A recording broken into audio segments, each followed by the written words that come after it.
प्रिय बच्चों, बहुत बहुत शुभाशीष। क्लास 10 के बच्चे ध्यान दें। पिछले वीडियो के माध्यम से मैंने आप लोगों को हिंदी काव्य साहित्य का इतिहास में आदिकाल, भक्तिकाल, इन दो कालों के विषय में वीडियो के माध्यम से मैंने जानकारी दी थी। तीसरे चरण में आज मैं आपको रीतिकाल के बारे में बताऊंगा।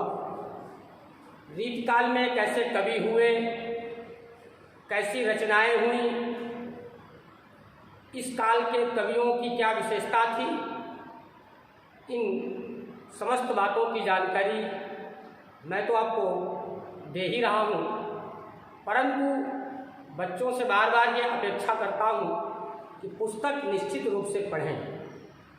जब तक आप पुस्तक ठीक से पढ़ेंगे नहीं, तब तक सटीक ज्ञान प्राप्त करना कठिन है। हिंदी काव्य साहित्य के इतिहास को 4 भागों में बांटा गया है। नंबर 1, पहला नंबर है आदिकाल। आदिकाल।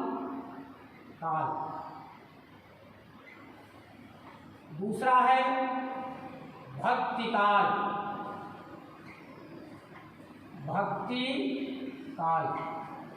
तीसरा काल है रीतिकाल, जिसकी चर्चा अभी होनी है।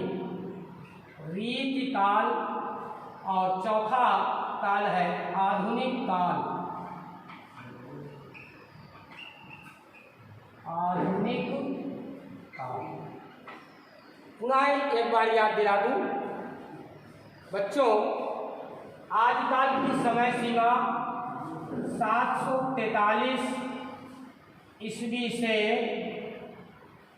सन 1343 ईस्वी तक थी।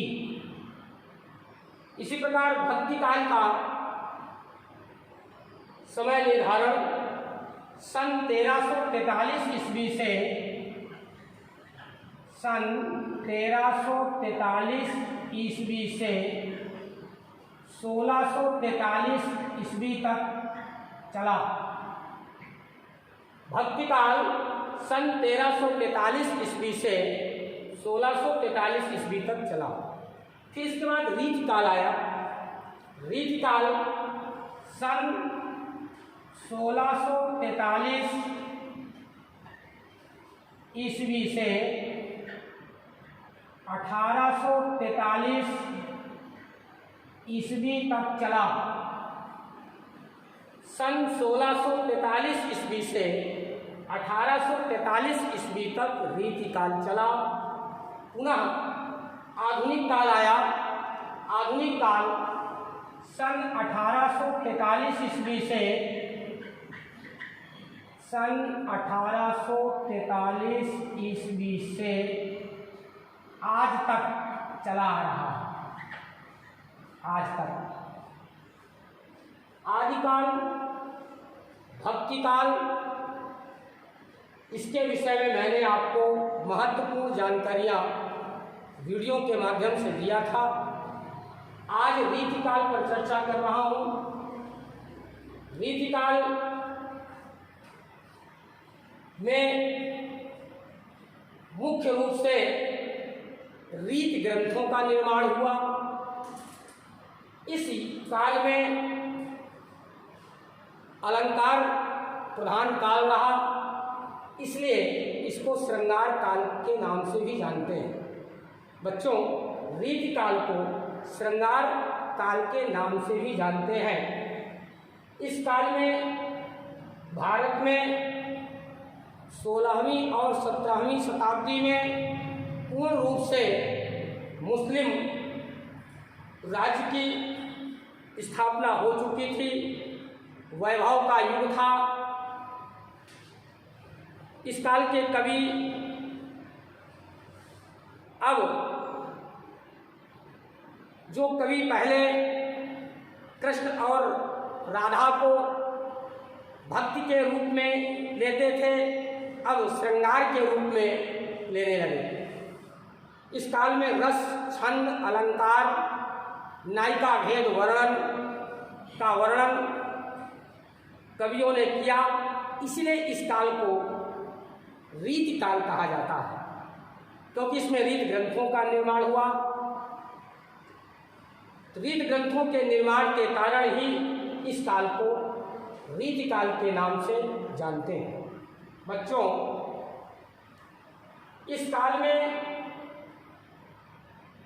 एक अलंकार से युक्त कवि हुए। अलंकार से युक्त कवि इसे केशव, इन्होंने अलंकार की प्रधानता दी। केशव, भूषण और केशव, भूषण और राजा यशवंत सिंह, राजा यशवंत सिंह, ये कवि अलंकार पर आधारित रहे। दूसरे कवि ऐसे आए जिन्होंने अपने काव्य को मुख्य रूप से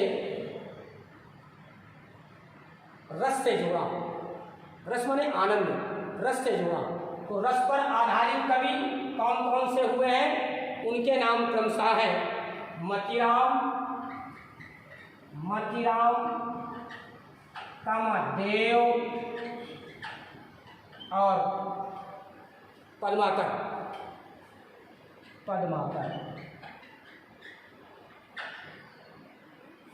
कुछ कवि ऐसे भी हुए हैं इस काल में जो रीतबद्ध नहीं हैं, जो रीत परंपरा से बिल्कुल बंधे नहीं थे।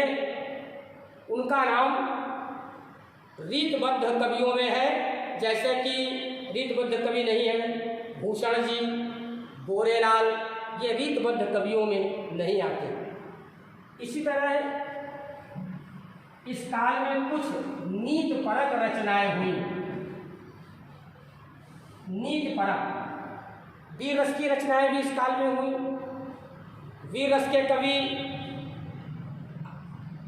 कवियों ने वीर रस में कविता लिखी।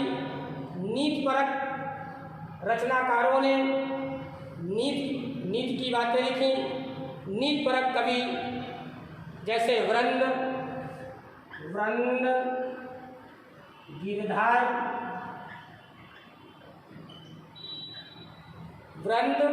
गिरधर, दीन दयाल, ये नीत परक कवि हैं। नीत परक रचनाएं लिखी थी। इसी प्रकार जो वीर रस के कवि हुए हैं उनके नाम ले रहा हूँ। जैसे भूषण है, साथ ही साथ इस युग में कुछ प्रमुख विशेषताएं हैं रीतकाल की। नंबर 1, अब मैं आपको बता रहा हूँ रीतकाल की प्रमुख विशेषताएं। रीतकाल की प्रमुख विशेषताएं। रीतकाल में के काव्य में कौन कौन सी मुख्य विशेषता थी, 2-4 पॉइंट में उसका वर्णन कर रहा हूँ। नंबर 1, इस युग के कवि चूंकि राजाओं के आश्रय में रहते थे तो उनकी प्रशंसा के गीत गाते थे। इसलिए इस काल की एक विशेषता है आश्रयदाता राजाओं की प्रशंसा। आश्रयदाता राजाओं की प्रशंसा।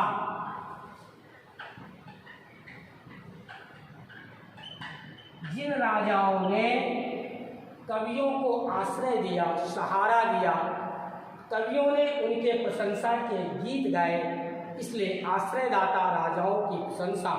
नंबर 2, इस काल में ही रीत ग्रंथों का निर्माण। रीत ग्रंथों का निर्माण। रीत ग्रंथ का मतलब लक्षण ग्रंथ। इस काल में लक्षण ग्रंथ लिखे गए, ये इस काल की विशेषता है। नंबर 3, इस काल में बच्चों श्रृंगार रस की प्रमुखता रही है। श्रृंगार रस श्रृंगार रस की प्रमुखता।